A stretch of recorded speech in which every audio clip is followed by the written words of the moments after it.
students, today we're going to be doing lesson 1.9 on greatest common factor. Okay, most of y'all learned greatest common factor when you were a little bit younger and you were learning how to add and subtract fractions. And we're also going to be using it for that in algebra. But the greatest common factor, you may also have heard of it be called GCF. Okay, so a lot of times you'll see GCF, you'll see it in your books or on your worksheets that say find the GCF. That's the greatest common factor. Okay, so let's go through and talk about what that means. I'm going to start with a super simple example to show you how you get a greatest common factor. So if I was asking you what is the greatest common factor between, let's say, the number 12 and the number 9, okay? And you needed to find out this, somebody asked you the greatest common factor. Well, first you have to think about what are the factors. So the factors of 12 are 1, 2, 3, 4, 6, and 12. These are all the factors of 12. So factors are, remember, the numbers that you can multiply by to get 12. So I can multiply 1 times 12, I can multiply 2 times 6, I can multiply 3 times 4. So those are all the factors that make 12. Now all the factors that make 9 are 1, 3, and 9. That's it, right? Because 1 times 9 is 9, and 3 times 3 is 9. So now I have all their factors worked out. The way that you find the GCF, or the greatest common factor, is to do exactly what it says. Find the greatest number that they both have in common. So if I look at this, they both have 1 in common, but that's not the only one. They also have 3 in common. So 3 is actually their GCF. So the GCF for 12 and 9 is 3, okay? So that's how we find the greatest common factor, and that's probably how you were taught when you learned fractions, okay? So we usually find the greatest common factor when we're going to reduce our fractions, simplify them, okay? So we're not gonna be doing that today. We're just gonna be finding the greatest common factor. Okay, so let me go to some harder numbers where it might not be so easy to do it this way, where I listed out the factors. And I want to show you how to do it a different way, but still get the same answer. Okay, so to find GCF, let's put example 1. We're going to find GCF of 18 and 56. Okay, so sometimes when you're finding a GCF, or like you're trying to figure out what you can reduce a fraction by, it's very easy. A lot of times you just know, like for 12 and 9, oh, they both have 3 in common, okay? But now we're going to move to some higher numbers where you can't just think of them right off the top of your head. So remember last week we did factor trees. We're going to do factor trees to figure out the greatest common factor of 18 and 56. So I'm going to do a factor tree for 18. Okay, really quick. I have 2 and 9, and then 9 is 3 and 3, okay? And I'm going to go through and circle all my factors, right? Okay, so now we know that the factors of 18, or the prime factors, sorry, I should not have said it that way. The prime factors are 2, 3, and 3, okay? So let's find the prime factors of 56. So this is a little bit different than the way I did the first one, right? We're going to learn a new way. Okay, so 56 would be 2 and 28. 28 would be 2 and 14. And 14 would be 2 and 7. I'm going to circle everything they have in common. I'm saying this wrong. I'm going to circle all their prime numbers.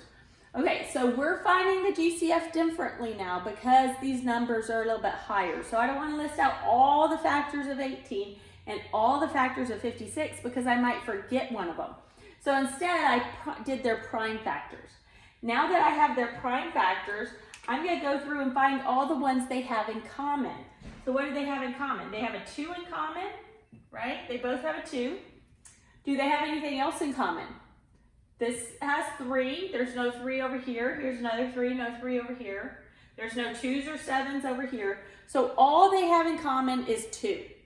So when you figure out what the GCF of it, it's everything that they have, all the prime numbers that they have in common. So what do they have? Just 2. So the GCF of 18 and 56 is 2. Okay? That one was pretty simple because they only had one thing in common, and they weren't super hard numbers. But let's move on and try one that's a little bit harder. And this one I'm going to show you how to do it with ladders. So we're still going to be using prime factors, but we're going to do it with a ladder since we've already done both of these kind, right? Okay, so example 2. We're going to find the GCF of 720 and 840. Okay, so these are some really much higher numbers than what we had before. Okay, so I'm going to do my ladder. I'm going to start down here with 720. Now, some of y'all might say, well, I'd rather do a factor tree with this because I can right away see the factor tree being 72 times 10. And that might be easier for you. I would probably personally do it that way, but the book's example is doing it in ladders, and I want to show you one with ladders anyway. Okay, so we're going to do, remember, when you're doing a ladder, think the lowest prime number that you can divide it by. Well, I know this can be divided by 2, so I'm going to go ahead and do that. Okay, so 2 goes into that 360 times, right? Okay, so what can that be divided by 2 again? So that's 180. That can be 2 again. As long as it's even, you can keep doing 2s, okay? So 2 goes into 180 90 times. 2 goes into 90 45 times. Okay, now it's not even anymore. So I had all these 2s, but now I have 45.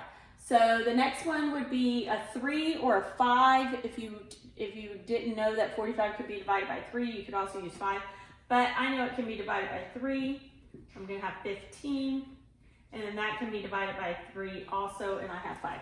So my prime numbers are 2, 2, 2, 2, 3, 3, 5. And this is all for 720. Now let's do the 840. Okay, once again, it's even, so I'm going to divide by 2. So once I divide by 2, I get 420. I'm going to divide by 2 again, and I get 210.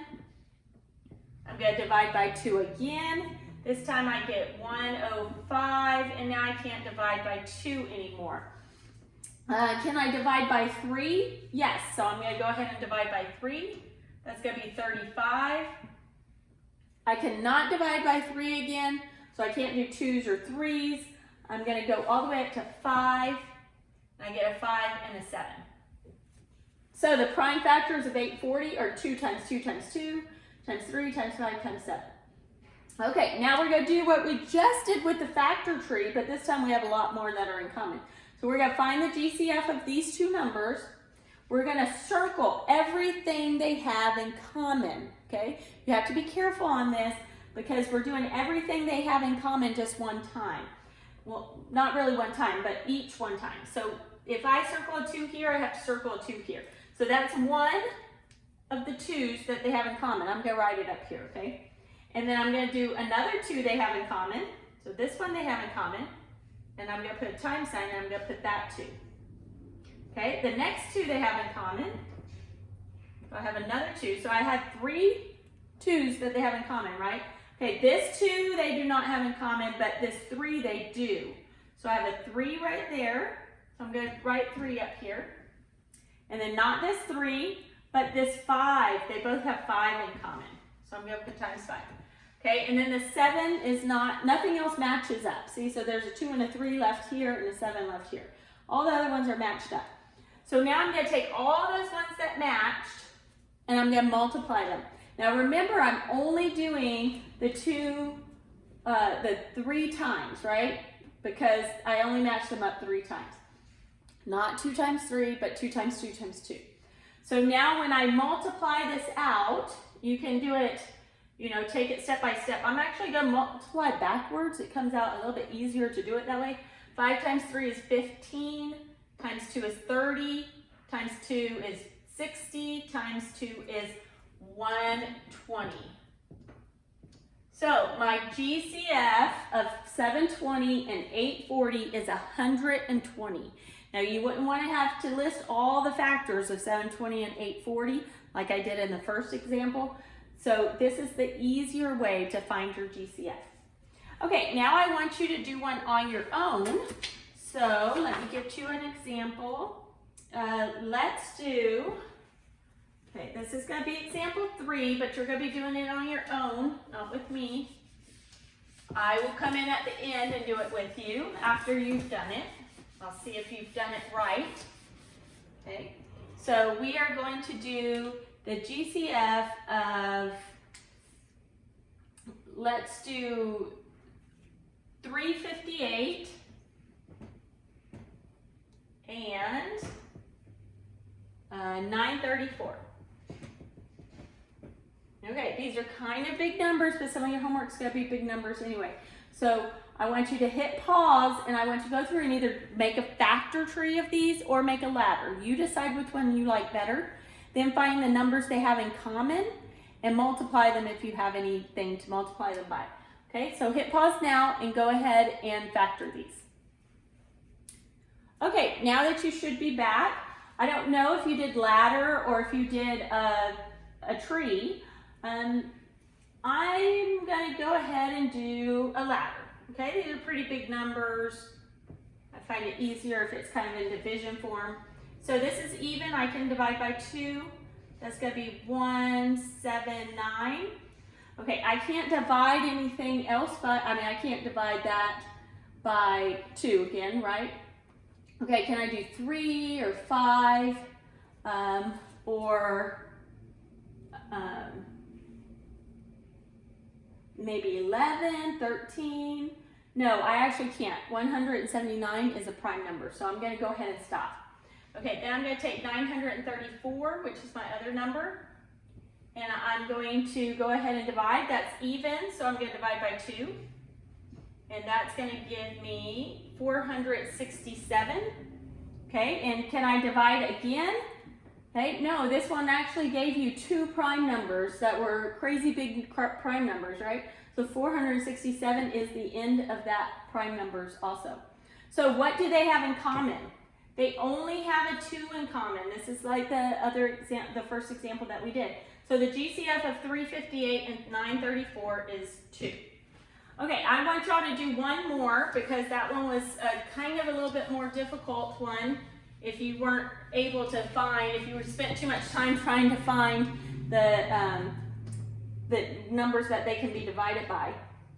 So I'm going to make up one that's not from your book. Let's do the GCF of 24 and 36. Some of y'all might be able to do this one in your head, but I want you to go ahead. This is example 4.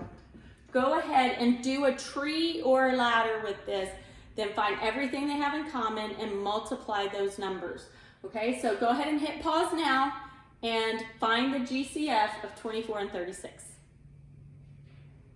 Okay, now that you're done with that, let's go through and see if you got it right. So I'm going to do trees on these because I think they're easier to do trees. So 24, I'm going to do 2 and 12, and then 2 and 6, and then 2 and 3. Okay, so look at all those prime factors I found, 2, 2, 2, 3. And if it helps you, you can write them up here like this, 2, 2, 2, 3. Okay, and then let's do 36. Okay, 36 is 6 times 6, and that's 2 times 3, and 2 times 3. Okay, these are all my prime factors. So 36 is 2 times 2 times 3 times 3. Okay? Okay, now I'm going to go through and I'm going to use a different color. If you're taking notes, if it helps you seeing this in different colors, then have some matte pencils beside of you, colored pencils. And you can do color code it just like I'm doing in the notes. But you don't have to, but if it helps. Okay, what do they have in common? They have that 2 in common, right? So that's a 2. And there's another 2 they have in common. That's another 2. And then this one is not matched up over here, so that's not in common. But they do both have a 3. Okay, there is not one that matches that 3. Now remember, notice, I'm only writing them one time. So I'm not writing 2 times 2 times 3 times 2 times 2 times 3. I'm not writing all of them.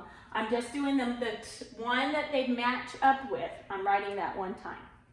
So now I would multiply, okay? And I'm going to work backwards. It's easier when you're get on some higher numbers. 3 times 2 is 6, times 2 is 12. So my GCF of 24 and 36 is 12.